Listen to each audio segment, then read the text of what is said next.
It's Good Counsel of Comics. The Nerdyversal War continues. New Key and Hot Comics, episode 26. Let's go. Okay. Yeah. Shout out to Madness. Yeah. Rogue Nation 845. Bro. Angel's there. What's up, Angel? Empire Comics. Oh, let's get Angel. What up, Empire Comics? Chilling in his house, about to go over the keys, son. About to go over the keys. All right. Number 1, Miles Morales, Spider-Man. Number 2, Second print. How's Print. the second print going to be on the keys? Like, I get it, but Yeah, no, I'm over. By the there's way, nothing else out there that you can't put up. we really should have a system on if like we care, right? Because the only thing is, oh look, Jim's Comics says that this is a key. It's Jim's Comics. Come on, it's Jim's But who Comics. is Jim's Comics? I don't even know them. If Jim's Comics says it's so, it's so. But who Come are on. they? I don't know. They're on YouTube. Yeah, like, Says it right exactly. there. I don't Says in understand the it. parentheses, YouTube. I don't know. Like I'm usually good for buying it like once. Like, Wait. Key collector, right? Non-key. Are you seeing the non-key part right there? What? Yeah. are you doing? Do you Where- see that? Oh. Wow, Non-key. a little non-key to let us know that this is just because Jim's Comics. They've been watching the show. Maybe they are, because Jim's Comics only has 12,000 followers. So really, I mean, we're almost right behind them. Shout out to Jim's Comics, man. We're Yo, gonna look check at the Empire page. Thank you, Angel. Thank you. We'll check that. We'll check out Jim's Comics. Maybe we can get in touch with them. See how they get this. Get their keys in. Next up, Hallows Eve number 1 this is the first solo series featuring Hallows Eve. All right, Yeah. I respect this as a key. Nah. I do as well. Not Gotham getting it. City Comics, Mesa, Arizona. Yeah, that's dope. It's a sweet cover. I'm still not getting it though. No, Yeah, it doesn't that's mean dope. you. This isn't about if you have to get it or are getting it. It's about, is it about, do we feel like it's worthy for key position? Oh, way more than that Miles Morales. I think this Yeah. is a key. No, I definitely think it's a key. I mean, again, Yeah. are we gonna run and get it? Up to you. Oh, look, Clinton. Shout out to Clinton Laporta. Sup, ninjas? How Sup, are you, bro? buddy? View additional covers of this? Sure, why Yeah. not? because I might get this. I might check it out. Got the 1 in 100. That's That the is Alex pretty dope. Ross. But, Oh, that's gorgeous. The 1 in 200. That's pretty neat. good too. Hmm. And the 1 in 300. 300. Oh, that looks. That's pretty cool. Who's buying 300 copies of this book? Who knows? Other than Midtown Comics. That's what I'm saying. Clinton says, "What's going on, fam? How you all been? We have been chilling, my friend. Thank you for joining us here on the new Keys of the Week. That's a dope cover, the 300. The regular. It Alex better Ross be. You got to buy variant. 300 copies. You gotta spend that's $12. is that the Alex Ross? Is that It the is Alex yeah. Ross? Ross. Clinton says the 1 in 200 is fire. The It's one on I'm doing is fire. very nice. All right, so gotta make a decision on Hallows Eve. Next up, we got All Night and Every Day number 1 from Aftershock. A grief-stricken woman is dragged to a cursed party that never ends, where she must learn the nature of its terrible secrets before she is consumed forever. It sounds kinky to me. And the cover is very suggestive. There's a lot going on in that sentence. Well, it's gonna The cost you grief-stricken woman $8. is. It's gonna cost you $8. Right? Is it a Like, I big don't comic? understand. Is it like a prestige edition? Who's even publishing it? It's Aftershock. Aftershock. Aftershock. It's a one shot. It's a hell of a cover. right? Like, and you know, before she's devoured for eternity. I mean, I don't know about the rest of you. I don't feel like I'm reading too deep. It looks like she's having a good time at the party. I mean, you know, in the day and age we live in, is that consent? Because look at all the alcohol in the picture. Hey, well, based on the fact that she's at a cursed party, it doesn't sound like consent is happening. Yeah, I don't think there's rules at this thing, but you never know. All right, next up, Barbarella. The Senate cannot hold number one. Can't care less about Barbarella. And it's Barbarella embarks on a desperate quest to find and convince the hidden guides of the galaxy, the architects, that a war with the unnameable will spell the death of every living thing. Don't care. Yeah, like I want to care. Like I love the nostalgia of it all, but like there's nothing drawing me to this. That's a nice cover. It's all right. That same artist did a bunch of DC ones. That looks like he just gave Harley Quinn a different haircut. It's the same. It's the same face. The definition on the face is really good, but it's still Harley.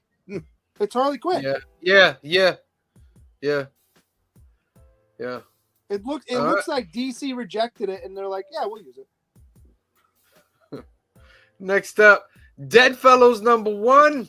Rescued from suicide by a benevolent spirit, a man sets out to bond with his ghost at all costs, but he quickly learns he doesn't understand the paranormal or their intentions. Yeah, the armor looks okay, but the story's gonna.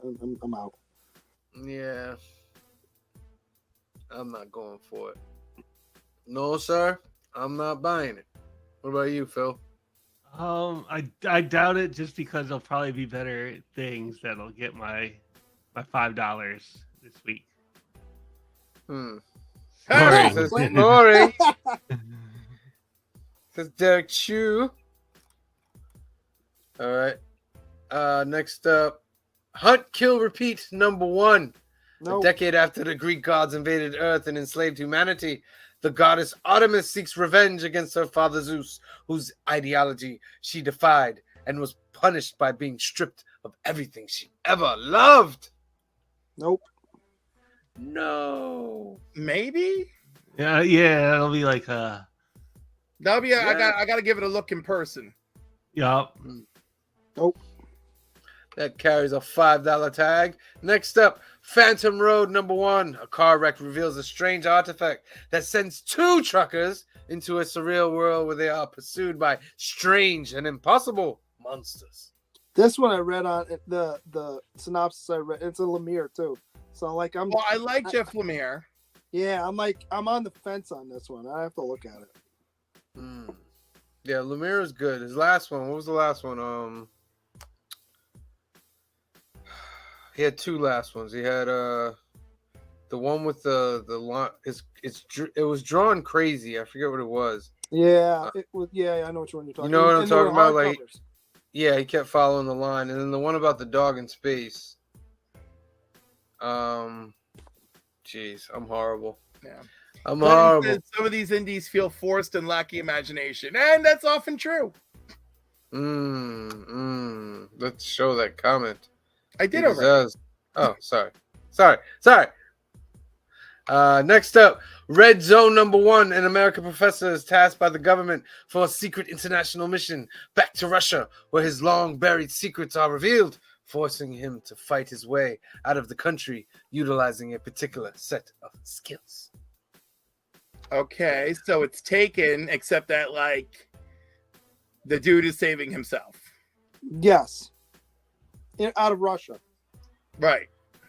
So this would have been really popular back in, like, the 80s. Well, what's old is new again. Okay, Yeah, I was out at McGillicuddy's Saturday night, and I saw mullets everywhere, and I'm like, oh my god, what is wrong with all of you? Who raised you?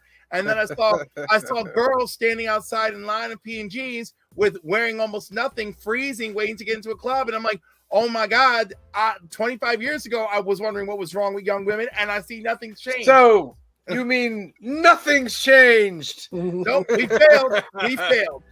I like I like the Call cover it though. It's like an interesting cover with the Russian doll that has the doll inside the dolls, but it's like a bullet right there. And you know, it's like fashion is cyclical. You know, because it used to be there were leggings. Now they're just called yoga pants. It's the same thing. Clinton says he lives in Chattanooga now, and mullets are everywhere. Yeah. Mullets are everywhere down Chattanooga. Sorry for all of us. Next up, Skull and Bones Savage Storm #1, 3-issue limited series based on the Ubi software. Soft video I'm already game. out. I'm out. You told me it's based on a game. I'm out. Ubisoft. Yeah, nothing. It's doing nothing for me. What if this is like that Last of Us book? It won't be. Great. Then, well, like, one day we'll know, but I doubt it. One day we will know. Next up, Action Comics #1052. Now we're talking team appearance of soldiers that will be mutated by Metallo. That's a nice negative cover. Yep. Oh, they got the Chinese Superman. He's been around. Power Girl Reborn. Well, I think that's Supergirl's new outfit. Oh yeah, Power Girl Reborn continues in this. Yeah. So Steel is now a woman? It's Natasha Iron. She is also Steel. Oh, okay. Well, excuse me for not knowing the Steel lore. Excuse me. You know, it's not your fault. It's not your fault, but you do understand why I get riled up about this stuff, right? Why? Explain it. Go ahead. Because everyone's talking about how everything is becoming female and I wasn't even thinking like that. I was just that's the thing. I see that every day from people I know. So it just I'm hyper defensive about it. I'm like, Natasha Irons has been here for decades. You leave her alone. Yes. He is correct. I remember the name. I just didn't remember she was part of the Steel thing. Next up, DC RWBY. Is that Ruby? DC Ruby? Yeah. Ruby's cool. You should definitely check it out. So this is a crossover. 7 issues. 7 issues. I don't know if they need 7 issues to cross over with Ruby, but sure. Didn't they do a run of this 7 during issues. the pandemic? But it was, didn't it? It wasn't. Yeah, I think it fizzled out during the pandemic. And and then they finished it. They finished it digitally. See, it went 7 issues, but only the first 5 were in print, and the last 2 were digital. So that's Ruby's Rooster Teeth, right? Yeah, I can see the logo. It's right there by the DC. Yeah, Rooster Teeth, right? Yeah. Yes. Okay. 7 issues. 7 issues. I mean, it's an interesting crossover idea. I don't know how that works, but okay. Shazam! Fury of the Gods special. Shazamly Matters. I have so many. Come on. I have so many mixed feelings. I want to get this, but I'm mad it's $10. Well, it's 96 pages though, so it's $3. But it is 96 pages, and the actors 4 books actually. We love you too, Clinton. Mad love, Clinton. See you next time. Thank you for showing up. So there's a bunch of short stories in this that are written by the actors who play the characters. No, I'm definitely not buying it. Well, can they write? I mean, what does that mean? They're written by the actors. Are those actors writers? No, the actors who play these characters co-wrote the stories that are in here. All right, co-wrote's a whole nother story. I know, but still, co-writing still means something. Co-writing means they sat there and they're like, "What if we did this and did this?" And the writer was like, "Yeah, I can make that happen." I don't know if Nicole Maines always co-writes. Always co-writes for Dreamer. All of Dreamer's appearances have been co-written by her. But I know when it comes to her and Dreamer, she writes what Dreamer is saying. Dreamer's words are her words. Does that mean that this is the Rock's last will and testament with the DCU? Well, no, Rock isn't in this. How do you know there's not a Black Adam story? I know because I already went through all the credits. Well, all right, I didn't know that. How about that Jim Lee cover though? It's a nice Jim Lee cover. I gotta be honest. This is certainly not the best Jim Lee cover. No, but I appreciate it. You know I appreciate it, but also I don't know. It doesn't. I feel like it should be better. Hmm. I'm not sure about that one. Like, that's a $10 book, and that Crazy Party book Yeah. is like $8. Yeah. It's getting expensive out here, bro. Also, DC's that probably only first, putting like that 4 books. first party book, it has me more like incentivized. Like I was like, I'm like, homegirl's trapped in some kind of evil, sexy party. What's going on? We got the 1 in 25. That's cool. That's a cool one. What is that green thing? Mr. Mine, but as a ride. And that's all they show. Okay. That 1 in 25.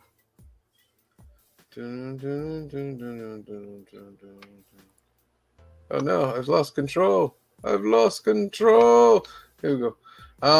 Cosmic Ghost Rider #1. Yes, I am a fan of Cosmic Ghost Rider. Like Frank Castle becoming Cosmic Ghost Rider is phenomenal. Who's writing it?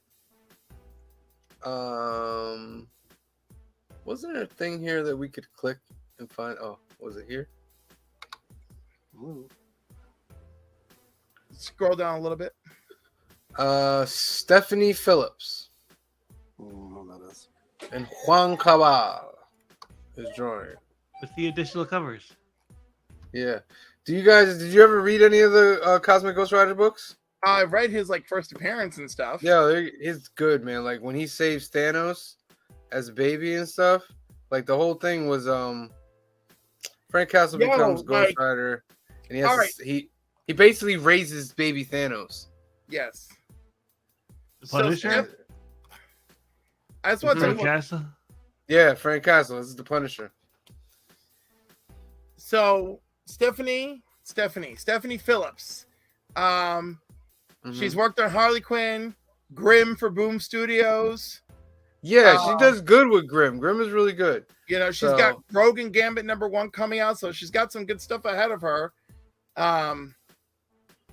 So that's all right. I just wanted to do a quick, look up just to be like, where are you coming from? Yeah. So I'm kind of excited for this book because I'm a real big fan of Grimm. I really like Grimm. There are 11 covers for Cosmic Ghost Rider #1. We'll check them out when we do the new covers. We'll stop at that one specifically. But yeah, I'm a big fan of Cosmic Ghost Rider. Galactus gave him some powers, and then there's a big whole story on that.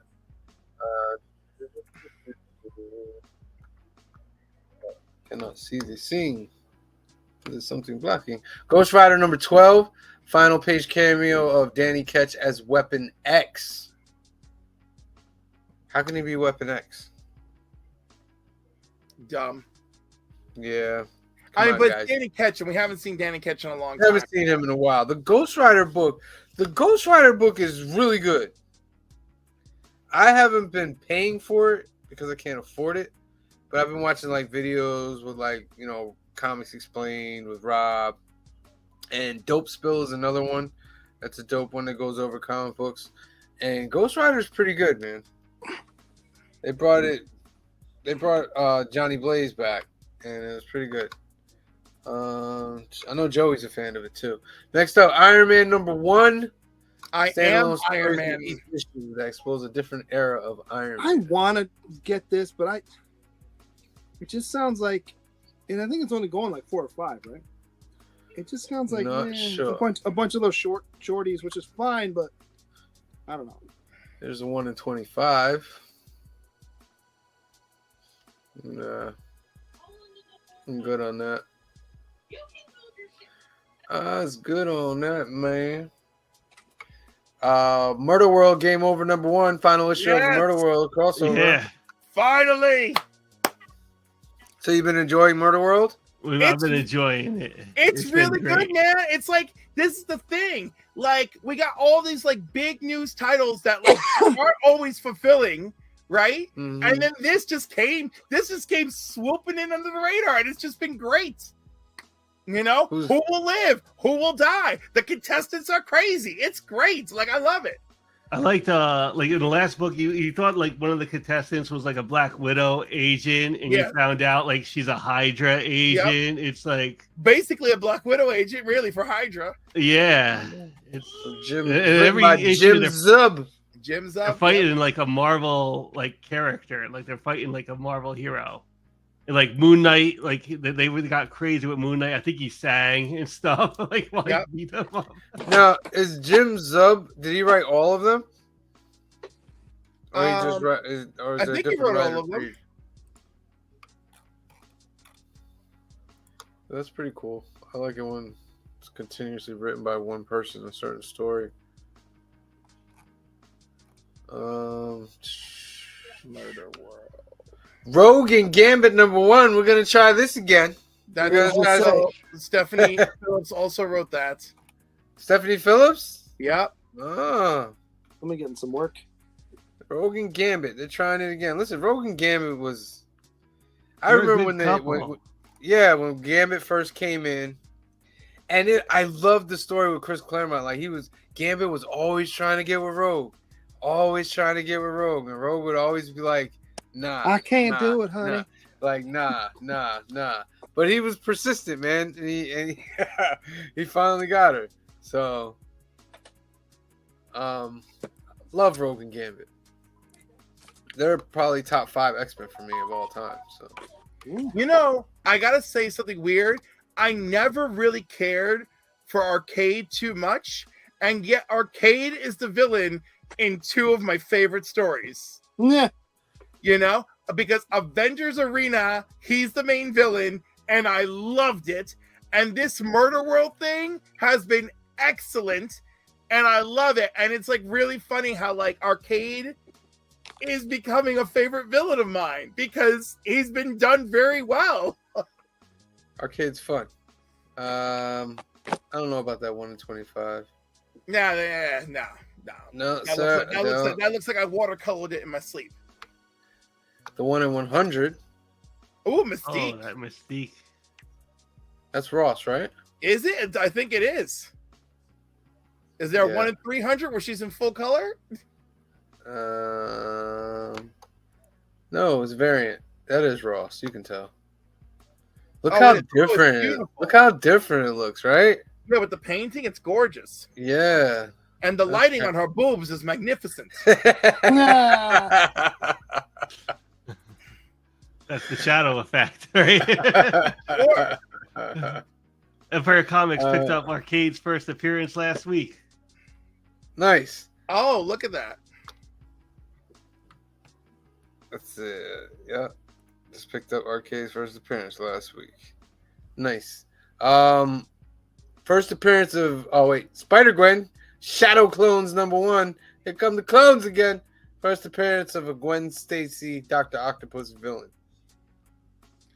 I'm very curious. I love the fun factor.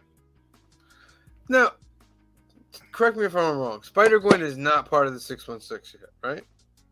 Ghost Spider is. Which is Spider-Gwen. Which is basically Spider-Gwen. So Gwen, what is it, Gwen Stacy? Yes. Yes. She got absorbed into our world. Kind of like what Miles did during Battle World. I think it was also during Battle World, but she's got her own unique origin. It's very weird. Yeah, she was it's like Peter became the Lizard in her world. Yes. Yeah, Peter became the Lizard in her world. Let's see what covers they got for this. The 1 in 100 by Greg Land. That's all right. That's okay. Yeah, I don't know how Spider-Gwen is just chilling in the regular universe. I don't love that costume. Huh? I don't love that costume. That Doc Ock costume kind of Yeah. Yeah. If you notice, this Sinister Six from what was that story? The story where Cap is evil. What was it called? I'm blanking. Secret Empire. Secret Empire. The Doc Ock costume from that was badass. Remember that one? It was green and black and yeah. last, I think, on the keys. No, there's another one after that. Spider-Man Unforgiven #1's a one-shot crossover with X-Men Unforgiven and Captain America Unforgiven in a vampire story trilogy. I don't remember X-Men Unforgiven and Captain America. I know. I think this one's the first. Oh, this is the first one. Yep. Okay. Got you. That's got a $5 price tag. I'm probably gonna get that one though. That one I'll probably pick up. We got the regular variant here. Oh, that's the Storm Chaser. Stormbreaker. Nick Klein. Oh, that's the only one to show. All right. We might take a look at that over there in the new books. Wait, no. And not last on the list. X-Force number 38. I'll be getting it. X-Force number 38. First full appearance of the Omni-Mutant, a Frankenstein-like creature comprised of X-Men characters, possible cameo in X-Force 37. I'll be getting that one just because I've been reading this story. That's crazy. Weird, wild stuff. That's crazy. like Deadpool. That's a Bradshaw cover right there. Is it? Yeah, 'cause that's not Adams. That's a Bradshaw cover. We're not leaning that way yet. You gotta give us more time, Bradshaw. Give us more time. I didn't gotta say his give name. him more time. Detective Comics. We already looked at this. The 1 in 25. Dude, that cover's stupid. I don't like that at all. Yeah. All right. So those. I pick my sword up and fight like a hero.